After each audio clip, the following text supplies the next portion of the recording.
kita tiba di kemuncak bicara kita hari ini ni. Saya mempersilakan seorang figura yang amat disanjungi di negara kita dan negara jiran, iaitu Dr. Henry Tanjung, seorang doktor falsafah dalam bidang ekonomi Islam dari Dewan Dakwah Islamiah Indonesia, untuk memberikan kata-kata penegasan berkenaan solidaritas kemanusiaan untuk Palestin. Dipersilakan. Muslim seluruh dunia, mungkin saja ini tidak hanya dari Malaysia, Indonesia, juga dari negara-negara yang lain. Kita tahu sama-sama Al-Aqsa itu adalah satu daripada kiblat umat Muslim. Ya, kiblat kita lah. Ya. Dan itu diabadikan di dalam Al-Quran. Ya. Yaitu bagaimana Rasulullah Isra Mi'raj, Isra dari Masjidil Haram ke Masjidil Aqsa. Alladzi baraknahu lahu, yang diberkahi. Ya. Jadi kalau kita lihat ini, Aqsa ini adalah bukan hanya tempat biasa, tapi juga dia merupakan suci, yaitu tempat suci daripada umat Islam, kiblat pertama daripada umat Islam. Bahkan ada sejarahnya yang kemudian ada namanya Masjid Kiblatain, yaitu masjid dua kiblat yang tadinya ke Aqsa kemudian dipindah ke Haram, Masjidil Haram. Jadi bicara Palestina, bicara Aqsa, tidak hanya bicara tanah, tapi bicara tentang kiblat. Yang kedua, Palestina ini adalah negeri para nabi. Ya, banyak sekali makam-makam kuburan-kuburan Nabi kita temui di Palestina.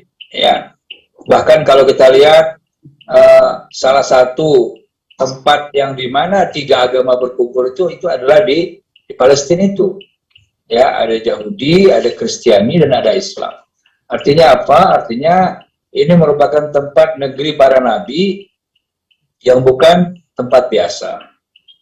Ya, nah. Jadi kalau kita lihat dari dua hal ini yang sudah jelas-jelas bagi umat Islam, ini merupakan kiblat pertama, tempat suci, lalu kemudian negeri para nabi. Dan kalau kita lihat juga ternyata dulu sudah ada percobaan untuk bagaimana negeri ini dikuasai oleh Yahudi. Ketika itu orang Yahudi minta kepada Khalifah Turki Utsmani ketika itu untuk dia dapat menguasai daerah Palestina. Lalu Khalifah mengatakan, sampai kapanpun saya tidak akan izinkan orang-orang Yahudi kembali atau menduduki daerah Palestina. Nah, jadi kalau kita lihat ini adalah sesuatu ya, history menunjukkan bahwasanya Palestina ini bukan tempat biasa, bukan tanah biasa, dan bukan negeri biasa. Ya, dia adalah negeri yang betul-betul diberkahi sekelilingnya. Dan kalau kita lihat sekarang bagaimana perjuangan saudara-saudara kita di Palestina dari tahun 47 sampai sekarang 74 tahun ya. Maka mau tidak mau kita merasa sebagai saudara, kita merasa senasib sepenanggungan. Ya, apabila satu tubuh sakit, maka kita pun akan merasakan sakit juga. Nah, oleh karena itu saya daripada Dewan Dakwah Indonesia dan juga menghimbau kepada saudara-saudara yang ada di ini, marilah kita panjatkan doa. Ya, setidak-tidaknya itu yang bisa kita lakukan. At least, ya, kita panjatkan doa, kita berikan doa, ketabahan, keistiqomahan pada saudara-saudara kita untuk terus berjuang, dan kemudian juga kita berikan sokongan berupa dana, ya, berupa financial. Nah, barangkali ini yang bisa kita lakukan. Mudah-mudahan Palestina terbebas, dan mudah-mudahan kita dapat bersilaturahmi, kita dapat mengunjungi kiblat kita pertama, yaitu Masjid Aqsa. Barangkali demikian bisa saya sampaikan. Assalamualaikum warahmatullahi wabarakatuh. Waalaikumsalam warahmatullahi wabarakatuh. Okey, terima kasih Dr. Henry atas ucapan itu sebentar tadi. Mari kita dengar pula apa kata yang dipetul Abim Selangor, Saudara Ahmad Fawaz Ahmad Syukri. Dipersilakan. Assalamualaikum warahmatullahi wabarakatuh. Terima kasih pengacara majlis, saudara panelis, kawan-kawan dan juga saudara sahabat-sahabat yang menonton. Bicara penegasan ini piknik sahaja, tetapi harapnya ia memberikan kesan yang besar kepada kita, insya-Allah. Kita mengambil sejarah negara apartheid yang terdekat, iaitu Afrika Selatan. Dan kita ambil tokohnya yang telah berjuang bermati-matian untuk membebaskan negara ini daripada sistem apartheid. Apartheid iaitu hukum berbeza mengikut kaum yang sangat zalim antara kulit hitam dan kulit putih. Nelson Mandela mengambil masa hampir 1/3 atau lebih daripadanya umurnya di dalam penjara, 20 lebih tahun di dalam penjara, dan mengambil masa yang berpuluh-puluh tahun untuk mendapatkan sokongan eksternal luar negara untuk menghentikan hukum apartheid di dalam selatan Afrika Selatan 1980 dan beberapa puluh tahun yang lepas. Dan itu contoh real bahawasanya perkara ini boleh dilaksanakan. Tetapi ya, dia punya kos dia itulah bermatian darah dan juga penjara dan lain-lain. Ini saya nak tekankan bahawasanya untuk kita yakin bahawasanya jalan ini panjang tetapi sangat boleh dicapai, dan itu yang perlu kita tekankan. Apa contoh-contoh yang kita boleh bawa sekarang ni?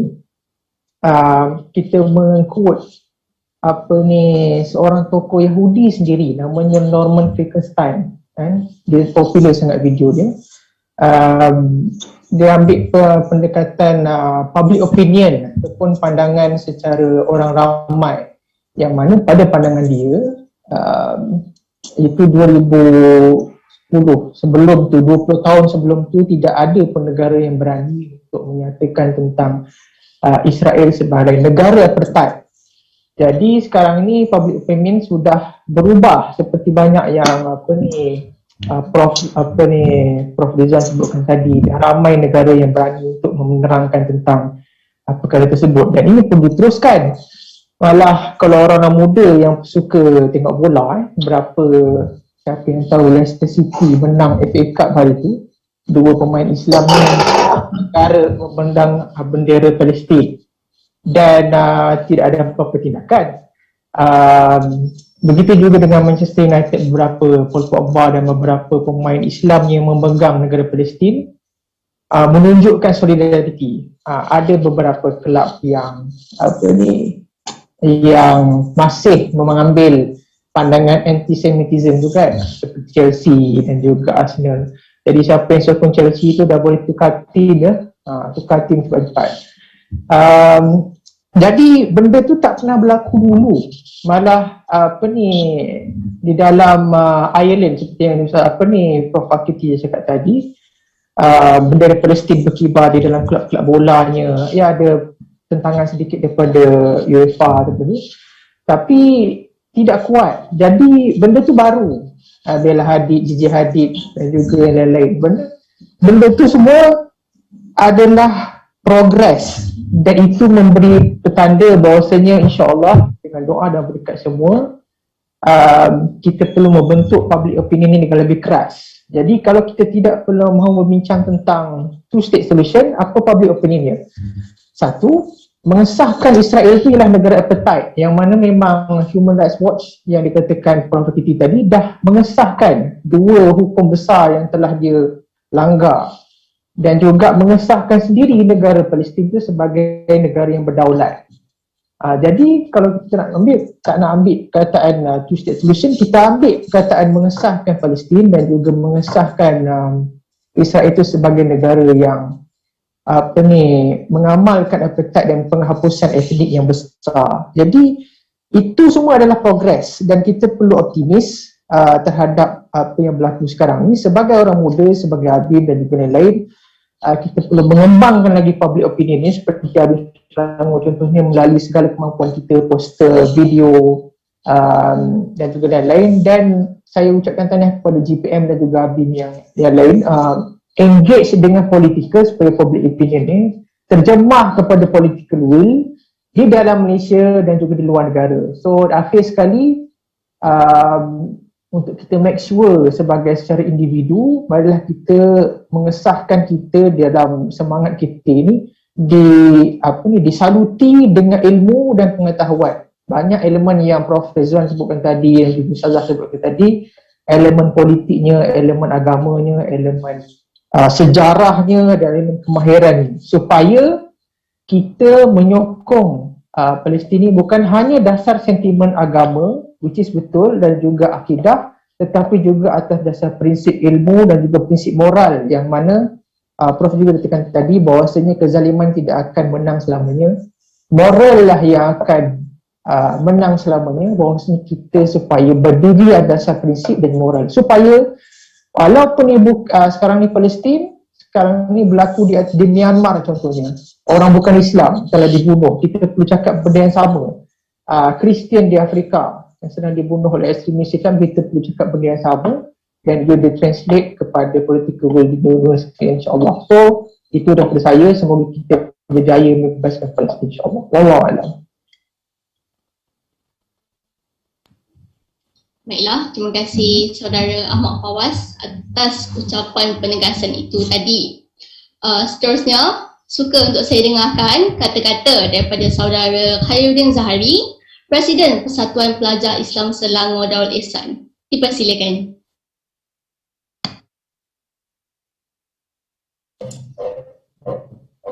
Bismillahirrahmanirrahim. Assalamualaikum warahmatullahi taala wabarakatuh, dan salam sejahtera semua. Terima kasih kepada pengurusi majlis, Saudari Nadia, yang bagi Prof Ridwan serta ahli di panel lain, seterusnya sahabat-sahabat daripada Indonesia. Salam serantau. Sikit saja mungkin daripada Pepias. Mungkin menyokong penuh usaha-usaha yang digerakkan oleh ABIM, khususnya melalui GPM, menggerakkan My Aqsa Defenders, yang mana memberikan bantuan khusus kepada mangsa-mangsa ataupun rakyat-rakyat di Palestin. Terlebih dahulu Pepias ingin mengucapkan tahniah kepada pihak penganjur atas usaha menggerakkan program pada hari ini yang saya kira penuh signifikan dengan syaratnya ilmu dan juga manfaat yang boleh kita ambil. Secara maklumnya kita tengok hari ini apa yang berlaku di Palestin, kezaliman yang berlaku kepada rakyat Palestin, ini mungkin sudah setengah dekad. Jadi kita sebagai saya lah, especially anak muda, terpanggil untuk kita bangkit dan kita berjuang dengan sedaya mungkin. Kalau kita ada wang, kita gunakanlah wang itu untuk membantu mereka. Kalau kita ada kepakaran dalam setengah perkara, mungkin dari segi media dan sebagainya, gunakanlah media untuk kita membantu ataupun memberikan penerangan kepada kawan-kawan yang lain. Ini secara tidak langsung kita lihat Israel mencabuli apa yang disebut sebagai convention yang dilakukan pada tahun 1949, Convention Geneva itu. Mereka melanggar apa yang panggil sebagai perjanjian yang dimeterai. Jadi kami di peringkat Pepias menyokong penuh usaha-usaha yang dilakukan oleh GPM dan juga ABIM. Semoga usaha-usaha yang kita gerakkan ini dapat memberikan kesan dan manfaat kepada mereka yang terkesan ataupun yang dizalimi di Palestin itu. Dan akhirnya doa yang adalah sebagai senjata kita sebagai umat Islam, penting untuk kita teruskan.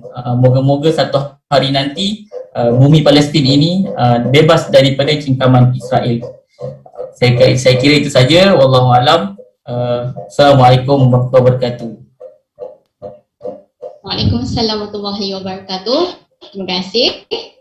Seterusnya, mewakili Persatuan Graduan Muda Malaysia, saya mempersilakan Saudara Lee Siang Hock untuk menyampaikan kata-kata penegasan berkenaan solidaritas kemanusiaan untuk Palestin. Salam sejahtera tuan-tuan dan puan-puan. Terima kasih saudari moderator. Saya melihat masyarakat Malaysia tanpa mengira kaum dan agama menentang sekeraskannya tindakan keganasan dan jenayah daripada Israel. Dan saya nampak pada kali ini, serangan kali ini mendapat banyak perhatian daripada masyarakat bukan Islam dan anak-anak muda. Dan rata-rata melihat ini sebagai satu isu kemanusiaan. Dan saya menggesa agar semua pihak dapat dunia dapat mematuhi International Convention dan prinsip hak kemanusiaan. Dan komuniti global perlu terus memberi desakan kepada pertubuhan bangsa-bangsa bersatu dan ke arah penyelesaian two-state solution. Dan akhir sekali, Persatuan Graduan Muda Malaysia menyeru seluruh rakyat Malaysia agar bersatu padu tanpa mengira kaum, agama dan kegangan politik untuk bersama dengan Palestin demi negara Palestin yang aman dan bebas. Terima kasih.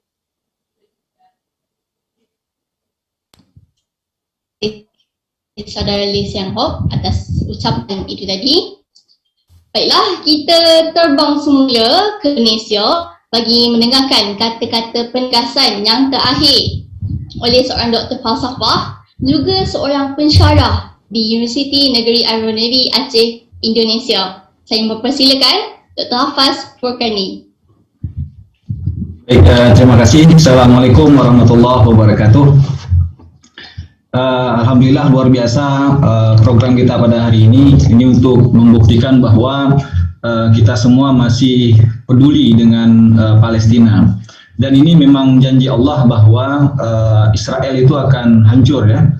Itu kan tersebut di dalam hadis bahwa nanti kita akan perang melawan Israel dan bahkan batu-batu pun pada hari itu akan berbicara di sini ada Yahudi, maka bunuhlah dia.